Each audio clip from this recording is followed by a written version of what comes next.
everybody. Good morning. Welcome to another Awaken Your Relationships session. We have been having quite the devil of a time trying to get on this morning. So we must have something really, really important that the lower vibrations of the universe are trying to not get us to put out there today. But we are here and it is coming through. So I am excited.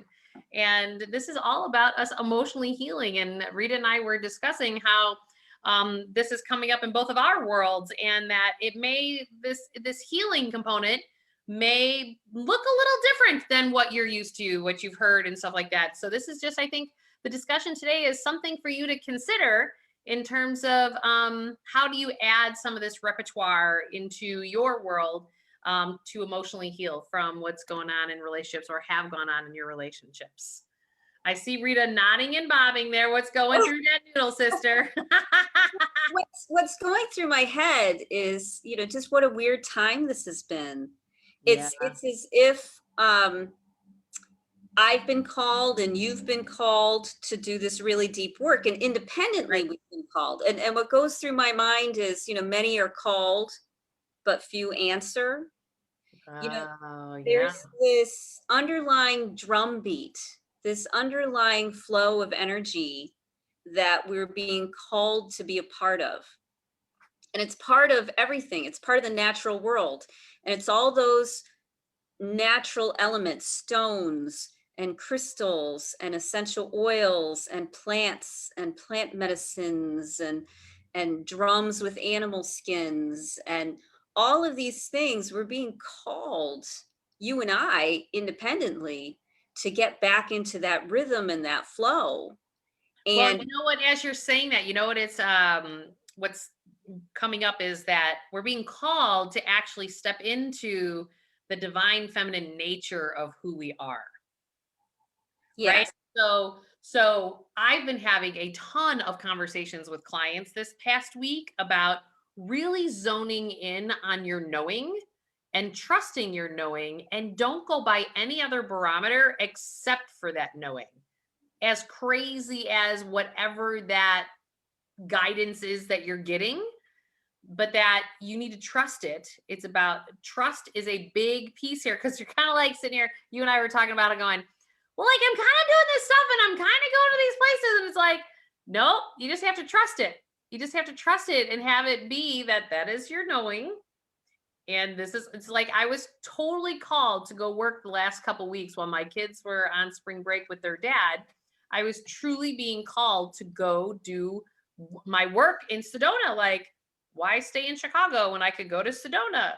And so I did, and amazing things unfolded when I followed that knowing. And, there was all types of things going through my head going, why should I go there?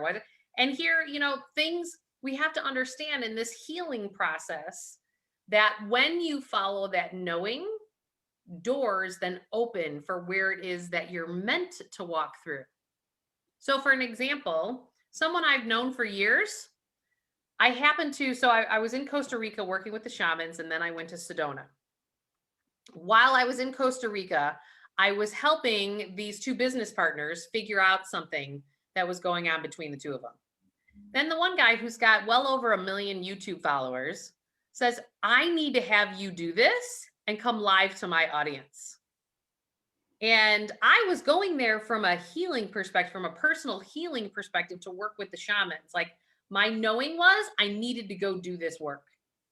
And I had no idea that when I followed that knowing, what door was going to open. And then here it turns out, I didn't even know this, that he had just bought a house in Sedona. And here I was in Sedona then the 2 weeks after that. And it was all about me following my knowing to move to this healing part in my relationships. It's really fascinating to me. Well, it's fascinating to me because I've been doing healing work, focused healing work, since I've been at least 20, if not earlier. That's when I was introduced to my first sweat lodge and I got my first name. It was when I was 20. And so I've been doing this for, almost 30 years. And I've learned so much about how the universe works, which is why we wanted to talk about layering today. Hmm. When we present ourselves out into the world, we get trapped by our own ideas of who we think we're supposed to be. Right. And when we try to be someone we're not, our life just doesn't quite work that great. Because we're not being authentic. Yes. We're not letting our freak flags fly, as I like to say. We don't have our external world matching our internal world. Right. That's exactly it. And so when we start to intentionally walk this path of becoming authentic, putting down our past wounds, following a more spiritual path, opening ourselves to intuition and guidance, you find that the world doesn't work the way that we thought it did. Mm. We thought it worked through our ego, through making things happen, forcing things to happen. And we got disconnected from the wisdom that wise women have had throughout time of the earth and of the cycles. The world works in alignment, it works in layering. Hmm. So when you make an intention, such as at 4 years old, I made the intention I was going to be a kindergarten teacher. So I spent the next, I became a kindergarten teacher like at 22. So like 18 years of following that path of I'm going to be a kindergarten teacher, and every move that I made led me to there. That's how we make magic happen, by making choices that are in alignment with who we are, Hmm. and just making them as a way of life. Like, this is just this is who I am. This is where I'm going. And so you don't even think about it. Right. And you can do layering in ritual, in ceremony, in your home, in your landscaping, in how you dress. It's about making choices that take you to a higher version of yourself. That's authenticity. Well, I think of it as you're talking, what I see is we have our physical bodies. So this is the work I've done with Deepak Chopra. Then we have our subtle bodies, our energetic bodies, and our spiritual bodies, right? Like there's different layers of our bodies. It's not just the physical, skin, hair. It's there are multiple layers to us. So when we're doing this emotional healing or creating, like, because what I heard is you creating your life to be a kindergarten teacher, Mhm. right? You And then, create, of course, once I became a kindergarten teacher, I didn't want to be one anymore. right? But So I'm curious as to along that way, did you get signs that you weren't supposed to, but your mind then hijacked your knowing that, nope, this is what I'm going to do, and I'm going to keep going. I'm going to plow my way through, and I'm going to make it happen. well, I had in high school, when you're supposed to decide who you want to be, Right. that's when I questioned whether I wanted to still be a teacher or not. But that didn't last long. Mm. It was it was something I needed to learn to become the person that I am now. Fair enough. I needed to learn how to teach. I needed to learn how to inspire and help people transform. I needed lessons about not being attached to someone's path, but still doing what's right. I needed all those lessons. And then I went on to my next set of lessons, and then my next set of lessons. Right. That happened probably about 4 or 5 times. I've reinvented myself. Hmm. But who I am now is all of those people integrated together. And Right. it's turned me into someone who it's layered, Right. all going towards the same intention. And it's turned me into someone who's very powerful.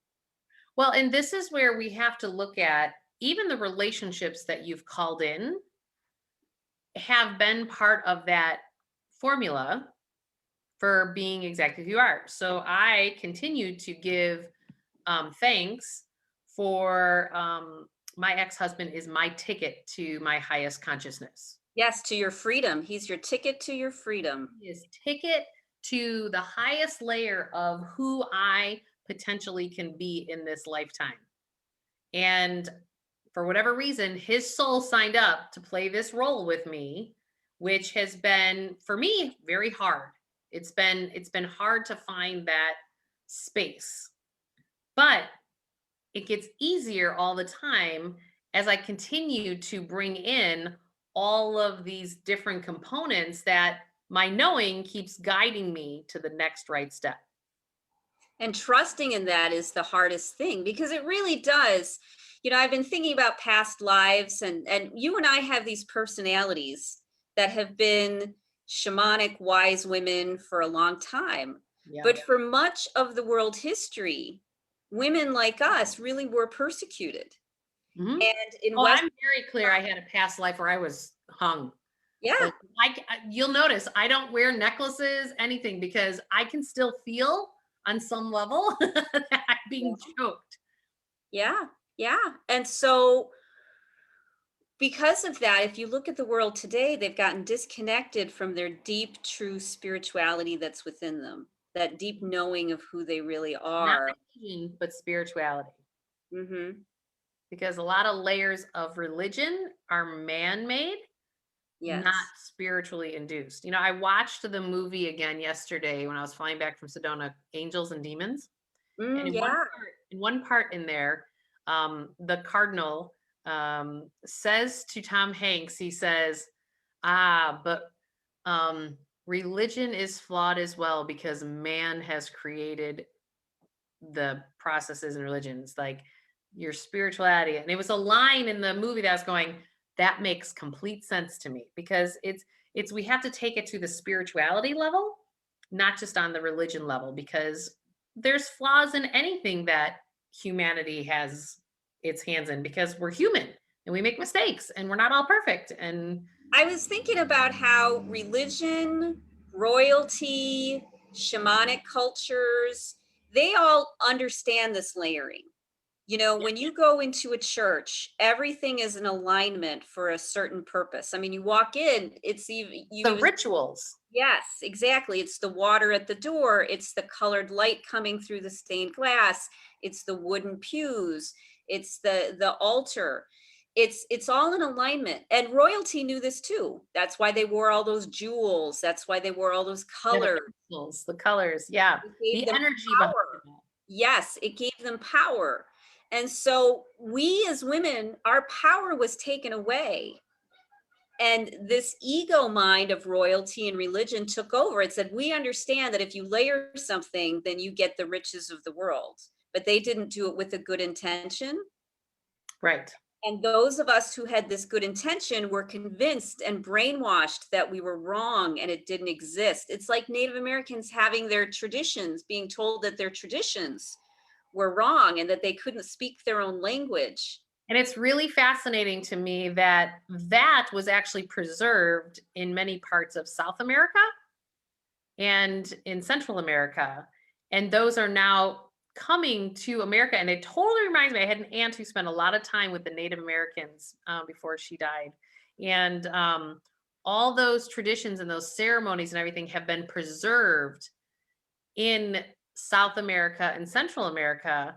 And I feel like it's a calling and a remembrance of those who are here in America, um, that's coming back alive, and it's being honored and treasured. And but that too it's very ceremonial.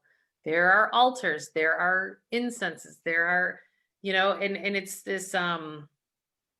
that layering effect that actually helps all of our different layers of who we are. It helps, like, from the senses, like your smell, your sight, like incense. And it's kind of like how they tell you, like, don't bring flowers to somebody because it can remind them, if they're sick, like it can remind you of a funeral because there's such a strong flower smell at funerals, right? But there's the other side of that there's positive, signs of burning incense and sage and, Palo Mhm. Santo and different things that are all part of this healing process. And like you had said when we were talking earlier, it's like, well, they say, like, grab this crystal, hold on to it, and something will happen. And it's like, well, it's not just the crystal. It's other layers of different things. And this is where, if you're being called to introduce some of this to your world, like, follow that knowing. and learn, just be open to learning, because we've really taken that out of a lot of who we are and what we're all about. And it really is something that's soothing. And I believe that this is the divine feminine energy that you and I are definitely being called to partake in on a regular basis. Yes. I have, you reminded me, see, I have one of these crowns as well. It's a crystal crown. Cool. And it was so funny. Time when you put your crown on your head, I was like, I never even realized that with this crown, and I was drawn to it because this one has the moon on it. And I'm really drawn to the moon, and the moon is the divine feminine energy. Never even really thought that the crystals being around your head actually helps with your pineal gland and your connection to your higher self and to source. And it's like, oh, it really does. Like, I just bought it because I was drawn to buy it. And I'm really drawn to like trees and stuff like that. And there's branches that are along here on the side. And it's like all these little subtle things, like I believe, like, if these trees could talk, like, boy, there's wisdom in that, because trees are interconnected at their roots, just like human beings are. Like, they have, all you have to do is watch the movie Avatar, and you can see the electromagnetic um connections between the trees and nature. And this is why nature also recalibrates us. People like to live near lakes and rivers, and or up in the mountains, like, and this connectivity. We have to realize that we all as humans have this interconnectivity, but we're in our emotional traumas. And then you have a trauma meeting a trauma in these relationships, and one of you just needs to step out of it. And the minute one person steps out, it changes the grid, it changes the energy. And And my suggestion, because so many people get hijacked by their own bodies, and then there's shame and there's guilt, and they feel this craving and this attachment and calling. When you don't know what to do when you're trying to make a change, right. do ritual. Yep. It has to be ritual based on what feels good to you. And what that ritual does is it helps you tap into your deepest part of your knowing, so you can find new solutions to your problems and come back and make your life better. Right. And just trust them. Like, trust what they are. Like, I literally have over here to the side um a circle of candles. I was drawn one day from a knowing, a circle of candles, and it was and the one candle that's on the top, it represents inner peace when I bought it. And what I visualized and saw when I started this circle of candles was burning down and detaching from the relationship with my ex. And that once all these candles burned down, then I'd be completely detached, and like, he's on his journey, I'm on mine. You have them lit like 24/7. Well, I have to be careful. They're not in glass. But what's interesting is that for 4 weeks, all but two of the candles, and they're the exact same brand, exact same candle, two of them have been a way slower burn than the other one. And yesterday, one of those two completely went out, and I've got one left that's about an inch thick. And I'm like, and it's funny, it is literally representing how it's detaching, detaching, detaching, because I feel that energetic detachment. And it also comes with, when you energetically detach from that, that's when more acting out comes at you to try to pull you back into old patterning. And I can now sit there in a state of the observer. Like, as an example, I'm getting As a Bible. compassionate observer, even. Oh yeah, I am a passionate observer. A compassionate observer. Yeah. Yeah. Well, you know what? That's a really valid point, because the more compassionate that you can be, the better. And that's not easy to do, because I'm waking up to text messages of Bible quotes how I'm going to hell in this new religion that he's found for being who I am, and that he's praying for my soul, that I better find my way out of my dark life. And I'm like sitting here going, I don't even know what reality you're living in.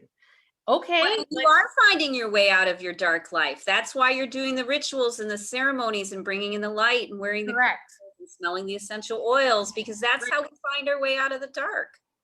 Well, and I am a big believer, and this is how I taught my children, that there's no right or wrong way. Like, it's okay if you find your path a different way than me. It's What all you're about supposed to, because we are so unique. We can never walk the same path as someone else. right, It's not possible. right. And so I'm just fascinated in the fact that, and I'm really clear that this weekend, that candle, that 1 inch, is going this weekend. Good. And I know it. And it's so funny. Like, I probably put those up 2 months ago, and I burn them every day I'm sitting in here working. And so it's fascinating to me. So the question is those of you who are watching, like, what is that ritual that you can do, even if it's one candle that you're lighting and you're burning some incense with it or whatever, to and put a prayer behind it. I always say that prayer is you talking to God in the universe, and meditation is listening. And you need that two-way conversation. You can't have it just one way.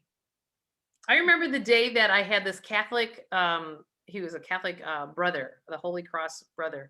And he had said to me, he goes, well, I pray in the morning and I meditate in the evening. I'm like, you meditate? Because I thought I was like cheating on the Catholic Church at the time, because I thought I was going to be damned to hell. That's what they all told me, you know? And and I just was like, it was really amazing. All I needed was one person to validate, like going, okay, I get it, totally got it. And and that was another gateway that opened up, that allowed me to go to that next right step for me. Yeah, and that's how we create everything in our life. We create everything by letting go of the illusions of what we think it's supposed to look like, recognizing it for what it is, and then taking step after step after step to get there, just like I did to become a kindergarten teacher. You Mhm. set the intention and the goal, you put it deep into your subconscious, Right. and when you come up to an emotional block, you clear through it by doing ceremony and ritual. When you're confused, you clear through it by doing ceremony and ritual. When you don't think anything's going right and your life is going to hell, you do even more ceremony and ritual. Yep. Because what it does is it takes you.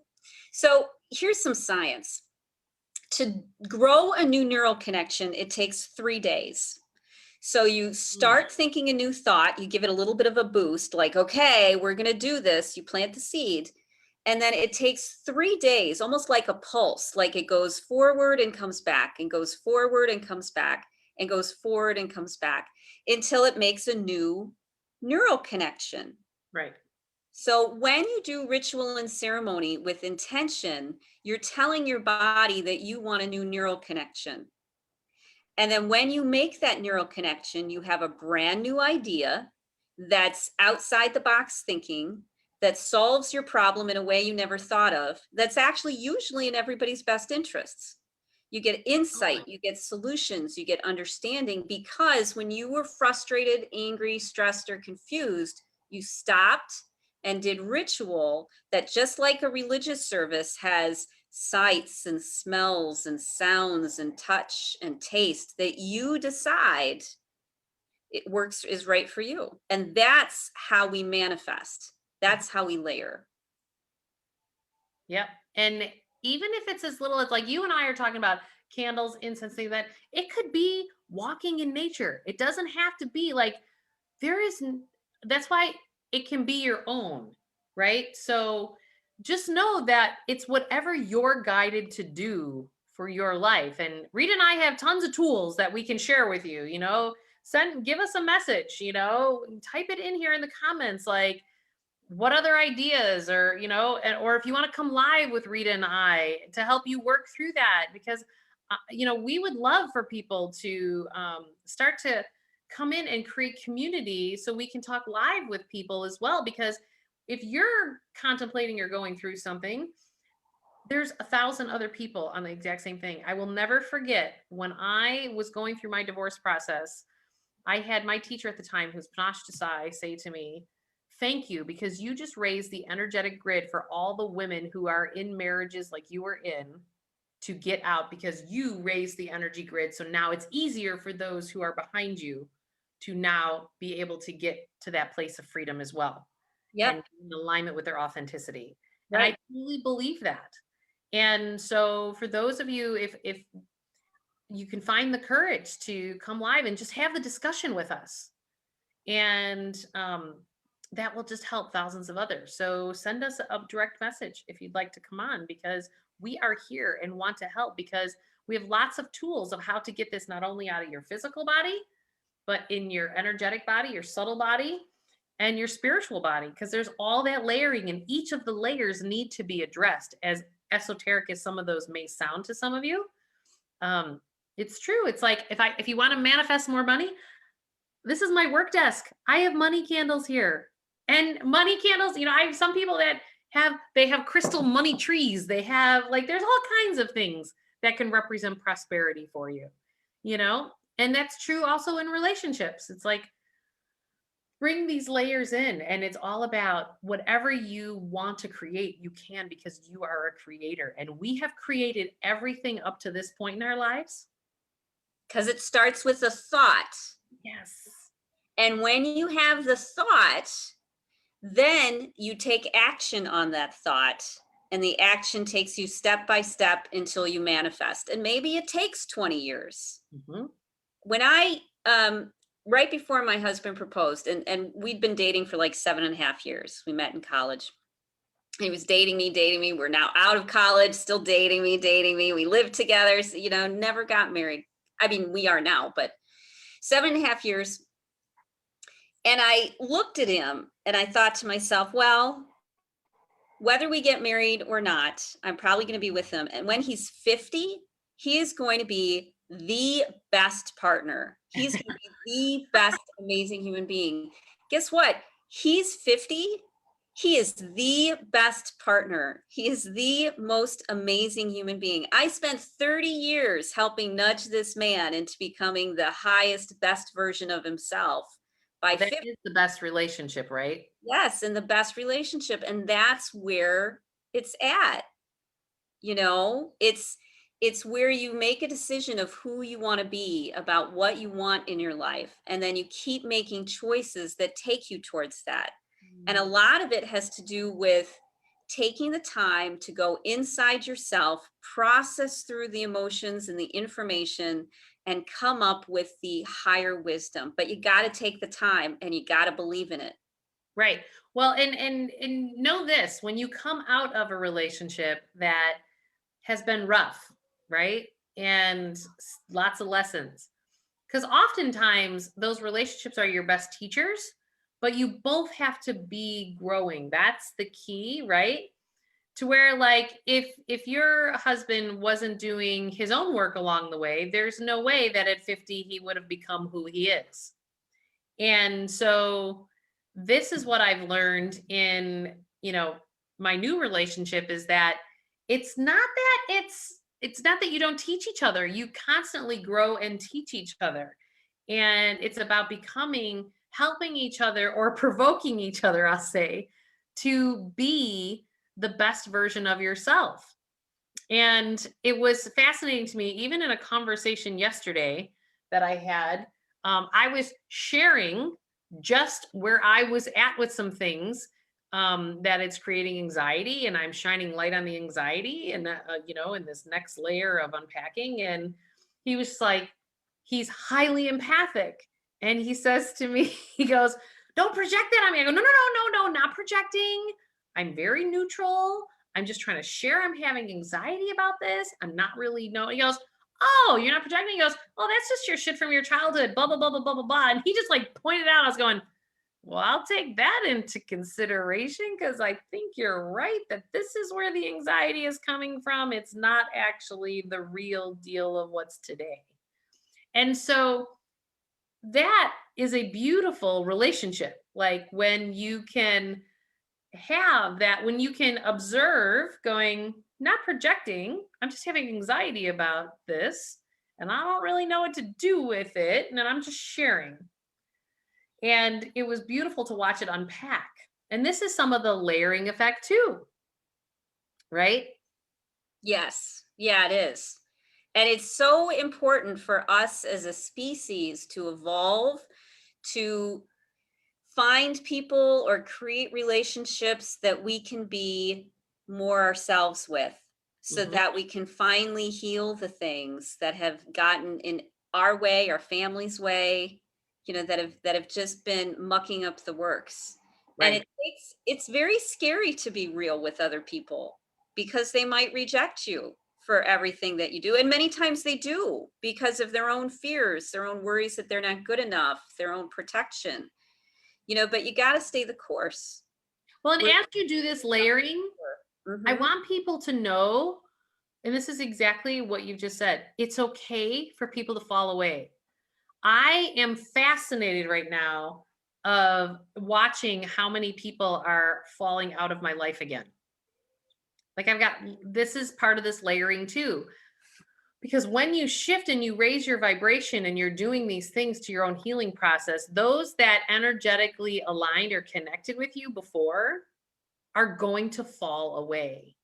And we just have to allow them. And it was really funny. Like when I was in Sedona, there is a particular woman that uh, was a part of our lives. We met them through a mutual friend. And literally, the universe stuck us at the booth right next to them in a restaurant. And it was like, oh, that's super interesting.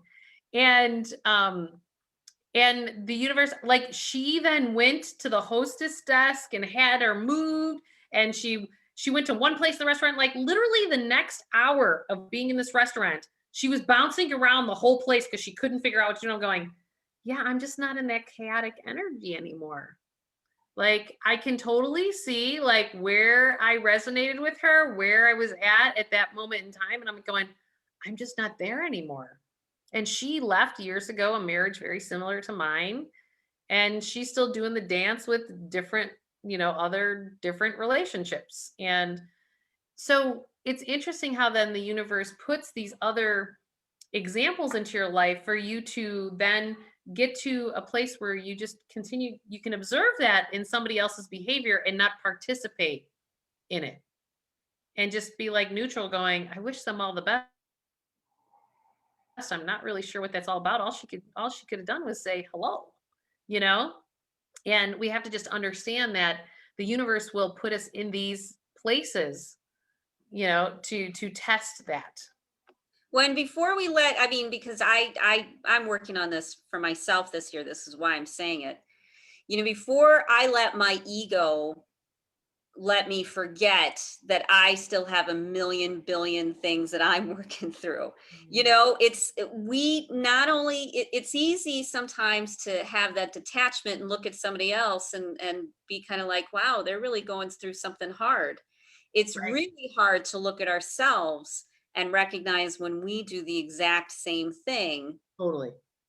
and that it's just part of being a human being, and we Yeah. work through these things. It's not that I always felt, when you self actualize, it's not that you walk into a party naked and you don't care. It's that you walk into the party naked and maybe you care, but you don't care that you, whatever way it is. You don't care if you're embarrassed, you don't care if you're not embarrassed. You just, True. you recognize that higher thing. So it's not about unplugging yourself from reality. It's about being okay with all our different colors and shades and parts and pieces that all of us have, because we've got a human body with urges and cravings and attachments and desires, and we have to work in honor with that. Right. And it's just, again, owning your authenticity and who you are at this moment. If that feels almost esoteric, on some level, where you're like, okay, that's great. I hear that. I understand that word, but what does it mean? So it's about, like, somebody had said to me the other day, going, what it means is drop into your heart. When you're authentic, it's like, what is your heart telling you? And I will tell you, in working with clients, they go to their head and they give me their answer. I'm like, okay, that was a intellectual answer. Drop into your heart. We're so not used to dropping into our hearts and follow that knowing, following that authenticity. That's when we're saying your knowing and your authenticity, it's your heart. But here's the challenge: we live in a society where we've ignored our hearts for years. Years. And I know when I first got divorced, I didn't even know how to get there. I didn't even know how to get to my heart because everything had been a pain pattern of how I had developed my life up to that point, because it was all about survival mode and getting out of where it was that I grew up and then jumping into a career and building a business. Like, me building my business was actually an addiction to avoid my feelings, because I was chalking it up and I was getting there. And, there can be healthy addictions or not healthy addictions, right? And then I realized, and this was just a realization in the last couple months, was that my next addiction was the codependency that I participated in my marriage. Like, it was codependent. And I did this whole journey, and I worked with the shamans and stuff like that, releasing codependency, because it went from the addiction to work to the addiction of codependency. And now it's like, because codependency is just the addiction of people. You're just addicted to fix somebody else's stuff. And it's like, no, no, no. Right. So I'm in a place now where dropping deeper into my heart and deeper. And it's been a journey over a few years of getting to this place. And I still to this day have to ask myself, going, what does my heart want? And there are days where I have to ask, or weeks that I just keep asking the question, because it's the next layer of my heart opening to figure out what I really actually want. And so we all have this stuff. Yep. And you have to give yourself the time. And you have to give yourself the time and the intention to work on it. Because Right. if you don't set aside literally hours, days, weeks, months, years sometimes to go into that darkness and process through it, to go for the walks, to sit on the beach, to hang out in a tree, and let yourself be with that higher vibration. You have to actually spend time with God if you want to get closer to God. That is a great phrase. And that's how you do it. What you focus on, what you put your attention on is what grows. Yep. And so when you pay attention to these higher ideals, then you embody them more and you become more spiritual, you become more connected, you become healthier, but you got to do it. It's more than just going to church on Sunday or listening to, a PBS special on spirituality. Yep. You literally have to You make it almost the most important part of your life. Yep. Yep. And it's just about living without it. guilt. Yeah. And let it be who you are and what you're all about. Like, that's it. That's all you have to do. It's beautiful. Perfect. Well, this is fun. Well, I'm having fun this getting is a lot of fun. Yeah, thank you. And you know what? By all means, you guys, I put the link below. Again, I'm giving my book, Awaken Your Wealth, free. And I've had people say to me going, well, if I had any wealth, this is about waking up to your wealth, your internal wealth, as well as then once you wake yourself up internally, and this is the process and how to do that in my book, that then the money actually shows up. Just like the work you do with Rita, you do the inside work, and then the ideal relationship then shows up. Yep. And I've got a 7-week intensive that I do. I do one-on-ones with people for 7 weeks for $1,000. And what we do is I'll meet with them 2, 3, 4 times a week for a bunch of weeks to keep everybody on track, to keep you moving in the right direction. So you don't even have to spend a lot of time. My job is like the bumpers and bumper bowl. When you go bowling, I'm the bumpers that keep you on the right track so you can get it to go down the lane, you can get it to make a strike. And once you make spirituality and ritual and connection a habit, then you're golden. It just keeps picking up momentum. So even just having an intensive like that is a kickstart for the next version of you. Yep. That's beautiful. I love it. Cool. Thanks, everybody. Yep, you can find me at ritahickmancoaching.com or type in Rita Hickman on Facebook. And Monday, we're starting a 7-day challenge where I take all of these principles and put them into practice over 7 days. So it's like a 7-day jump start. It's called Relationship Rebirth. And so Beautiful. in this jumpstart, we'll be listening to different speakers during the day and processing through it and getting rid of emotional baggage and doing spiritual layering and meditations. And it Yep. should feel like putting your little seed under a grow light. What we're doing. That's beautiful. I love it. Good Okay, stuff. cool. Well, Well, thanks everybody. yep, I'll see everybody later. Thanks. Okay, thank you. Bye. Bye.